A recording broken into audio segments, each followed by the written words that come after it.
back. We're live. I'm Jay Fidel. It's the 4 o'clock block here on a given Monday. Exciting.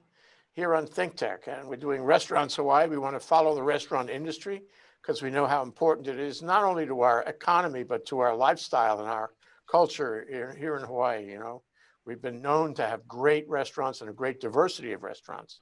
And a lot of people here, they need restaurants. They need them every day. It's the way they live and eat and all that, and entertain themselves and do social connection in restaurants. So Cheryl's the executive director of the Hawaii Restaurant Association. Sheryl, can you tell us a little bit about the association so in case anybody forgot, they're reminded? And can you introduce Dave Douglas and Greg Ames to us today? Absolutely. The Hawaii Restaurant Association is the voice of Hawaii's restaurants. We represent 3,600 restaurants on all islands. And so I'm excited to introduce two gentlemen today. Greg Ames, as you said, is the Vice President of Operations for TS Restaurants. And also Dave Douglas, who is the owner of Cafe Maui. Are you stuttering? You say Cafe Maui, or was it Cafe Maui, or possibly Cafe Maui, or Cafe Maui? Take it away, Dave. Well, I'll tell you, there's a little story behind the Cafe. And when we actually purchased the business, and I did not like the name. I did not like it at all. But I got to looking at our traction and the social media, and there was a little bit going on. And Google said, well, if you want to change the name, you're going to have to start everything from scratch. And having gone through Silicon Valley a few times, and knowing what it's like and the challenges to get that traction and to develop a brand, I decided to just stay with Cafe. And now we love it. It's actually a name that it's easy to remember, that's for sure. And I think the stuttering part's pretty funny, but it is true. It's just Cafe Maui. Funny enough, there's different places around the world that are called Cafe. And there's one fairly popular restaurant chain in Israel that is Cafe. And so when we have Israelis come through, they're a little surprised that we don't have the same look and feel and brand and drink selection that their Cafe. Maybe you ought to consider that. Could be. Okay, well, what's your menu like? What's your operation like? What's your facilities like? Well, Cafe is really more of a coffee. We're big on coffee. And I'm the vice president of the Maui Coffee Association. So we really want to represent Maui. We feel like Maui coffee is one of these underrepresented coffee islands of Hawaii. And everyone knows Kona. And sometimes what I do is kind of do a comparison that Maui is the Sonoma of Kona, because everyone's heard of Napa Valley, but Sonoma is just right next door. And now people are really starting to hear about Sonoma and all the great wines that come out of there. And I think Maui is in the same position, that we have amazingly great coffee. We've taken first place numerous times in competitions in the state of Hawaii. And as great as Kona is, we feel like we're right up there. So can't stay away from the Sonoma fires, though. Right. Yeah, we don't want any fires here. Well, let's go to Greg. TS Restaurants. Talk about that. What kind of a restaurant is? How does it compare with coffee? And have you considered calling it TS? No, we haven't decided to make that switch. Our name of our corporation is because of the Tebow and Saxton families, and two really special men, Sandy Saxton and Rob Tebow. So messing with that name is just not a starter with us. We are in a different boat from Dave. We have large businesses, large footprints, and we've been fortunate enough to be around for 43 years. So we're playing in a different sandbox, but we're definitely appreciative of what Dave's doing in his organization and promoting Maui and the local agriculture here. I think that's very special. So we're definitely supportive of what Dave's doing, even though people may look at us as competitors. I don't see it that way. Well, how many restaurants do you have? So we have 4 restaurants here on Maui. We have Kimo's, Leilani's, Duke's, and the Hula Grill. I'm happy to say that we have 3 of the 4 open, and the 4th will knock on every piece of wood I can find in my room. Be opening in the next 2 days. We have 13 restaurants company-wide, 8 here in Hawaii, and then another 5 in California. So we've been very blessed to have a long-term relationship with a bunch of different communities.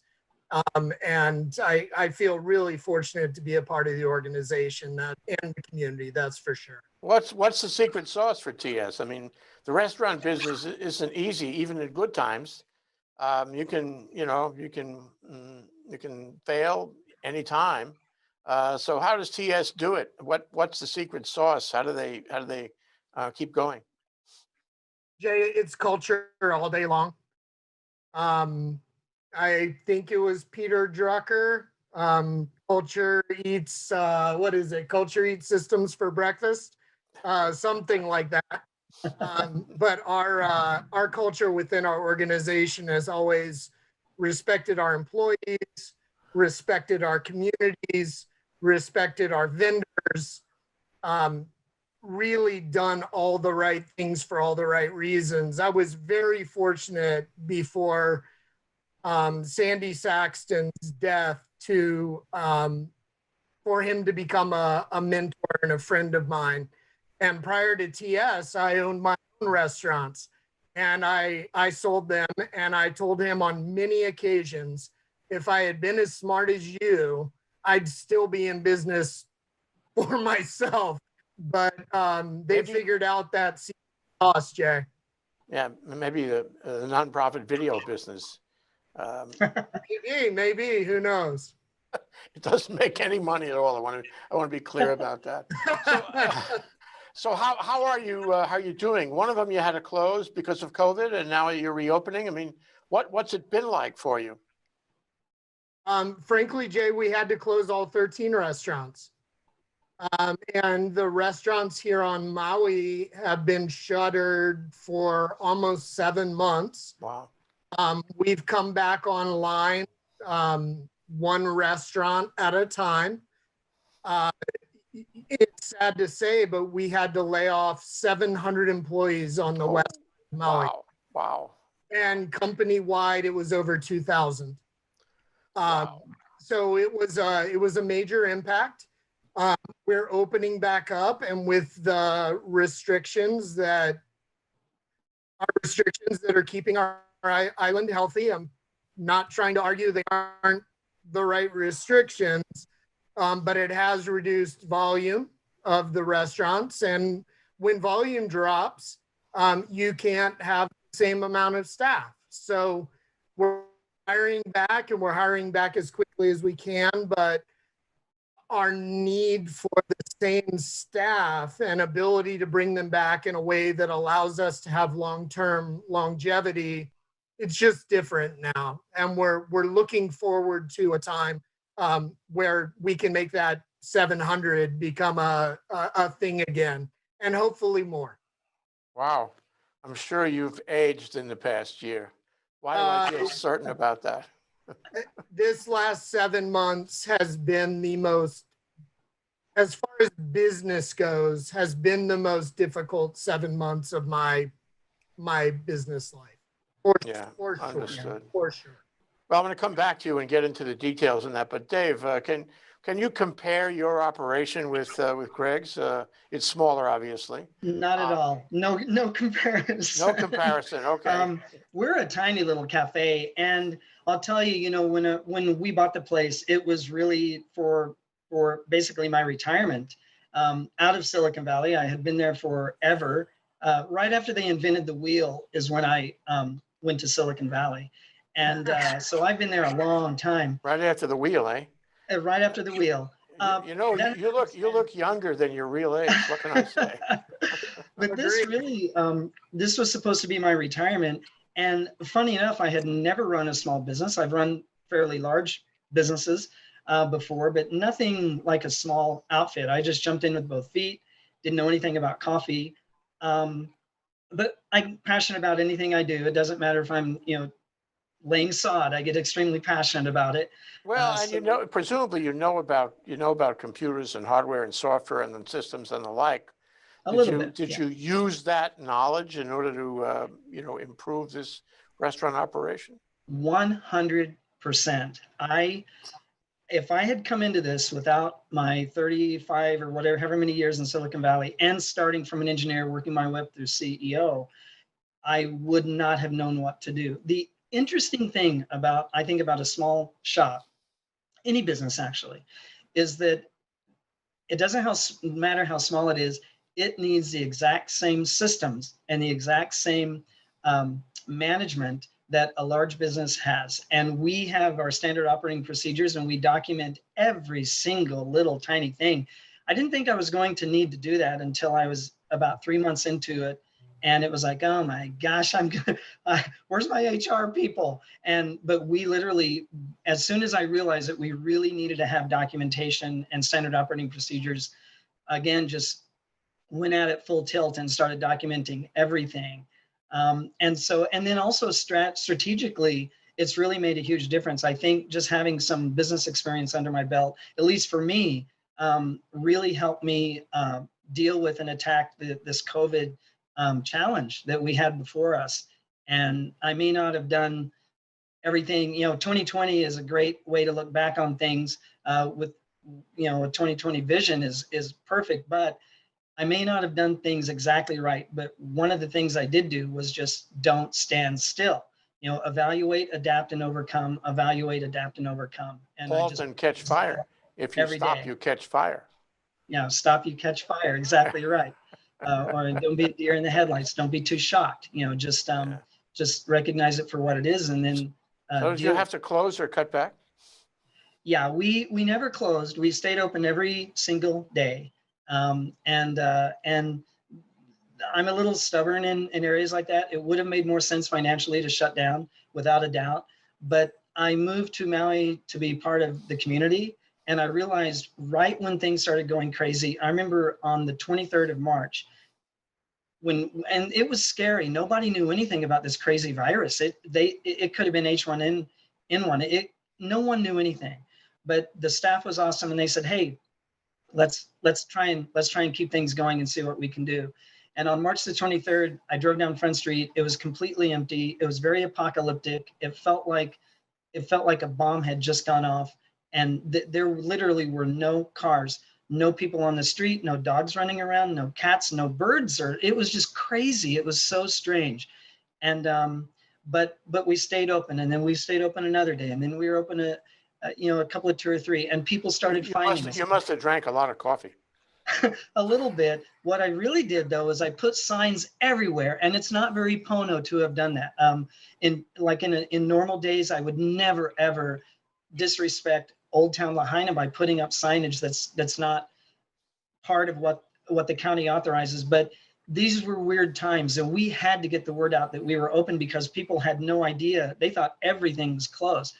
And so what happened was we became like a local watering hole, and people would come and they would get their coffee and they would be like, thank you for being open. Oh my gosh.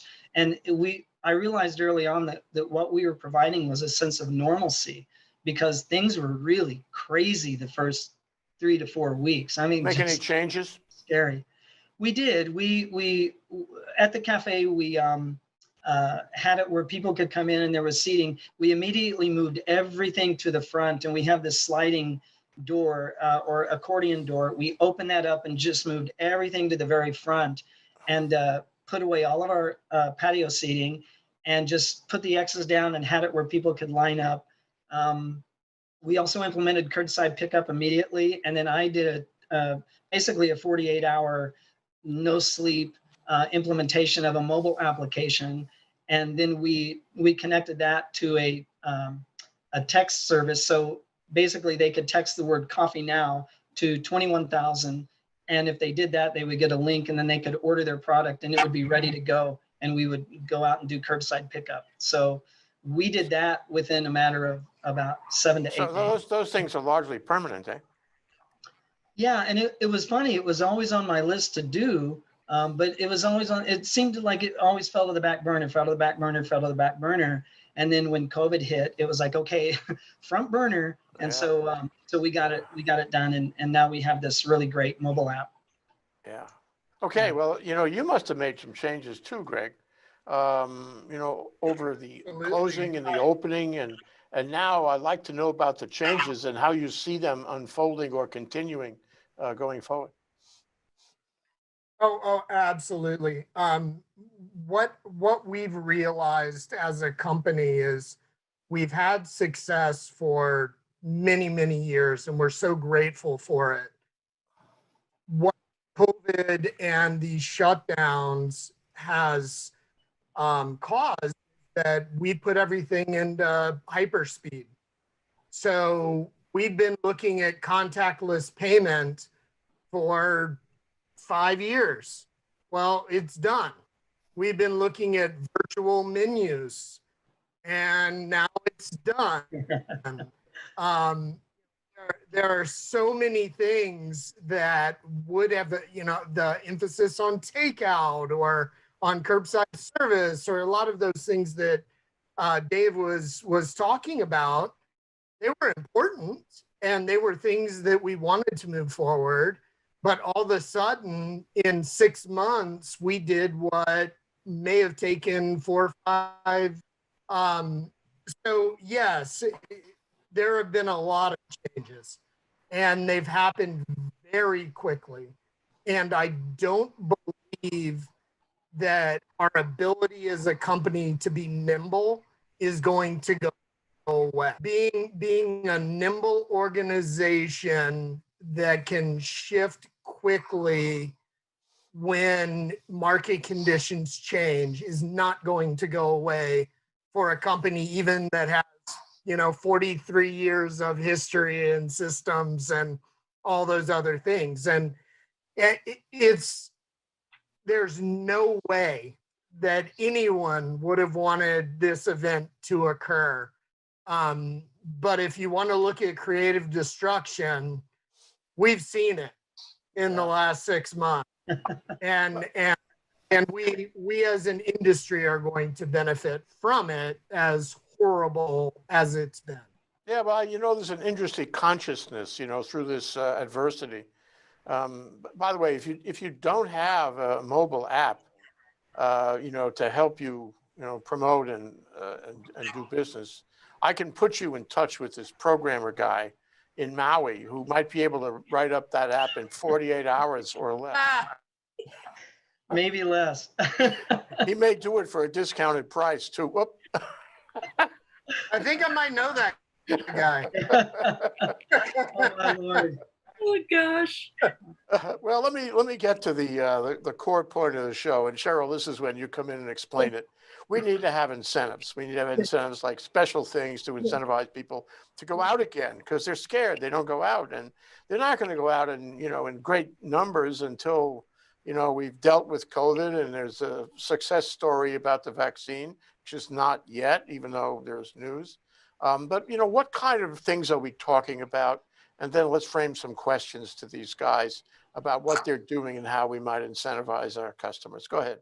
Sure. So one of the things that we were talking about earlier, Jay, was the Hawaii restaurant card.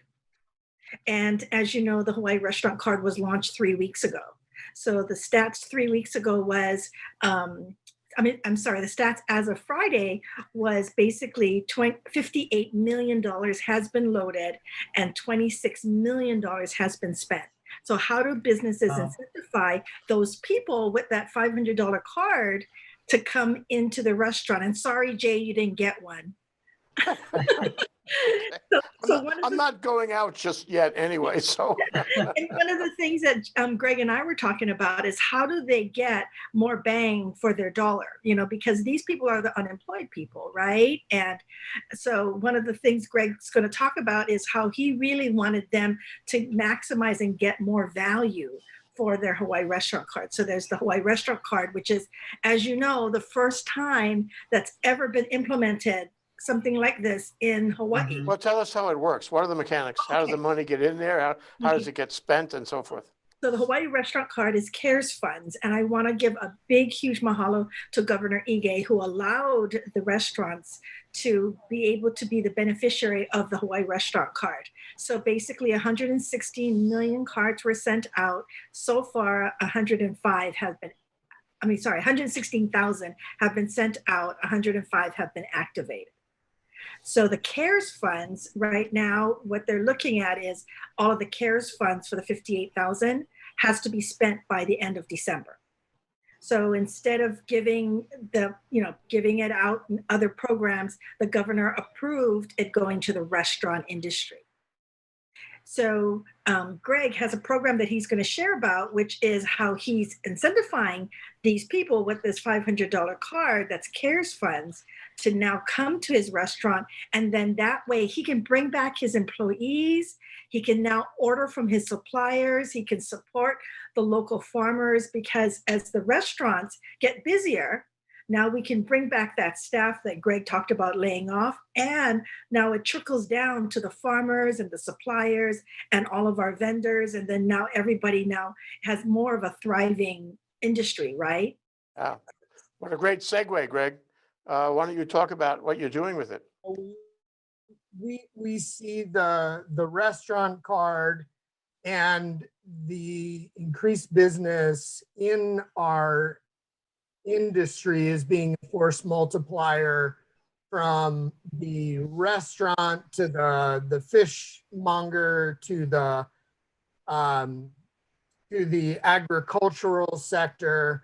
And so what we've decided to do as a company is that anyone that comes in and pays with a restaurant card, we're going to give them a 20% discount on their bill. So if you have a restaurant card for $500, we now have increased the impact on that for the local economy by 20%. And we're more than happy to take that small cut in order to continue to support not only the people that are unemployed and are in difficult situations, but also allow us to support the fishermen and the farmers. And I'm really excited about that program. I feel like it's just such a positive for our entire island. Yeah, this is the kind of thing that we have to do, we meaning the state, and for that matter, the federal government. We have to do this in order to grease the wheels, get the economy going again, incentivize people to come back and actually do more than they were doing before. For some people, I think this is going to increase their restaurant patronage even more than they were patronizing earlier. So, Dave, are you doing this too? And can you also talk about what incentives you think would be appropriate to get things going at a higher rate than before even? Yeah, we're doing something. We actually have a 15% Kama'aina that we've been holding in place no matter what. And funny enough, there were folks who might be stuck on Maui. They're not really Kama'aina, but they may be stuck in quarantine. And this was back, whatever. And I would say, oh, are you Kama'aina? And they'd be say, Kamaha. And I would say, well, you're here with us. You're riding the storm out. We're just going to give you Kama'aina. So it really got out that we just across the board was giving everybody 15% discount. Didn't really matter if they're on island and they're struggling with us and suffering and all that. We just gave that discount. And one of the things that, and this is a little different, and I don't know if it was more of a karma, or I'm not really sure exactly how I can articulate what I'm seeing with the restaurant card. The local folks that we've been serving since day one, they are so happy to come and spend money at the cafe, and they're tipping like crazy. And I'm saying, you don't need to do that. You don't tip that much. And they're like, no, Silas is awesome. Daisy's been great. Courtney, and they'll just say, we want to help. We want to help. And so it's a little different. It's almost like the restaurant card is a way for the local folks to show us, we love you. Thank you for staying open. So that's really meant a lot to me, because I know over the past 7 months, we've made a huge connection with the local community, much deeper than I had envisaged at all. I knew that we were going to get a little closer, and that's why I was there every single day. But that's happened too. So the other thing that we're kind of looking at doing is, we knew that for some folks it was going to be really difficult to get out. They may be quarantined.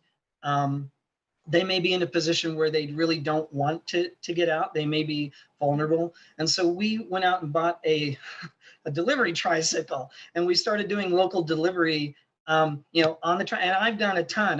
That's how I'm trying to keep my little hamster shaped body in check. And some guys will do to stay in shape. Yeah. But this trike has really been kind of cool, and people see it. We went out and got it wrapped with our Old Lahaina coffee brand, and they know we're Cafe, and we're tooling around Old Town Lahaina in the flat section. Trying to get up Lahaina Luna up the hill is a little tough for us, but we're doing local delivery, and that's kind of making a huge difference too. I hope you have a big sign on the bicycle that you can. We do. It's huge. I figured that, yeah. So what happened, Sheryl, when the CARES money runs out? This is one tranche you got. That's Right. Wonderful, and you got to give credit to the governor for that. It was a creative move because he had to spend the money before the end of the year, or it Exactly. would have, reverted back to the federal government. So what happens after it runs out? Because this is obviously, according to these guys, it's been a great thing for, facilitating and attracting people back to restaurants. But is it enough? Is it enough after January? Is it enough when there's nothing left at the, in the card? So the card will expire on the 15th of December. And once the card expires, we're hoping then the holiday spendings will kick in, right? Because people are out there shopping and everything else. We're concerned come January, February. As you know, normally that's when sales drop anyway. So we are very concerned, but we just want to give a shout out to the local people, Jay, because it's the local people. And I'm going to start just like Dave. It's the local people that kept our restaurants open when we had no tourism. It's our local people that kept Cafe and TS restaurants going when we had no tourism, Jay. So now they're coming back, and so we welcome everyone to come back again. Does she care or what? So, Greg, what are you going to do after January? You got a replacement system, in mind. What's the plan? When the CARES money, the tranche of money that went into the restaurant card runs out, you're gonna have to think of something else. What is it going to be, if anything?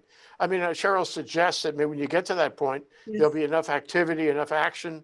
You won't need anything else. But what do you have in mind to deal with that at the end of the card, so to speak?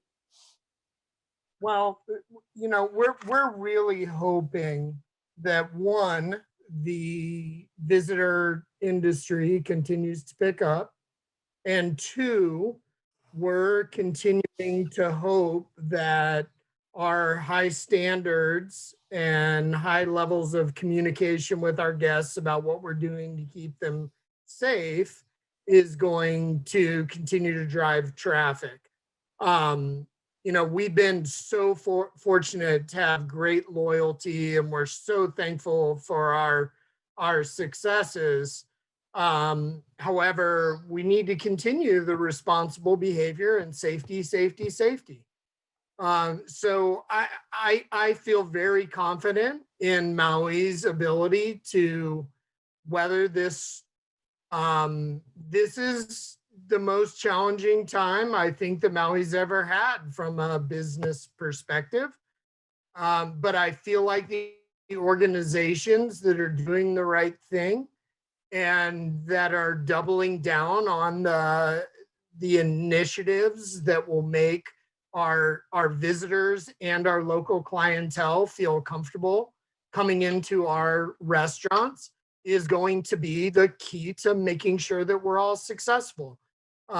This is hard, and there's no way that you can get ahead of a global pandemic, through business practices, but you can definitely make the best choices that you can and pivot, like Dave referenced earlier.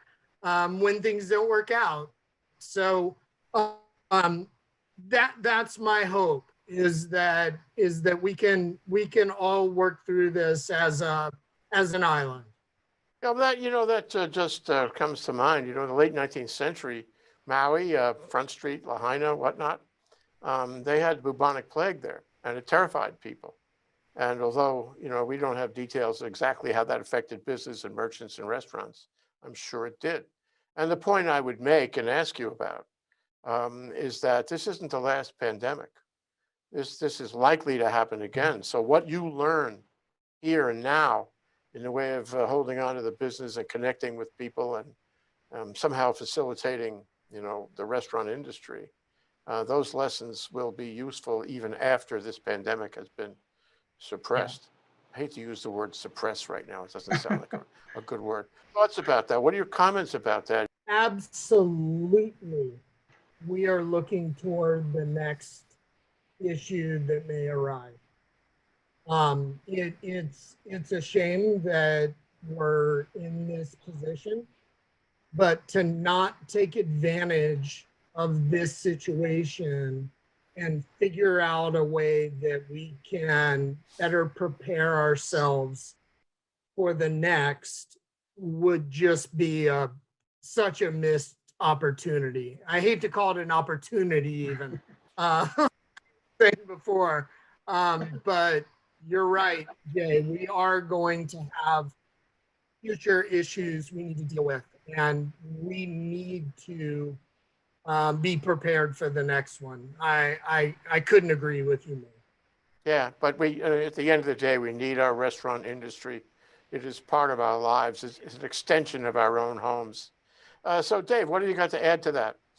Well, I think one of the things is, as Greg was talking, looking after the card, once the card is over, that was the very first thing I thought about when I heard that it was coming out. It's like, well, it's only going to be for a short time.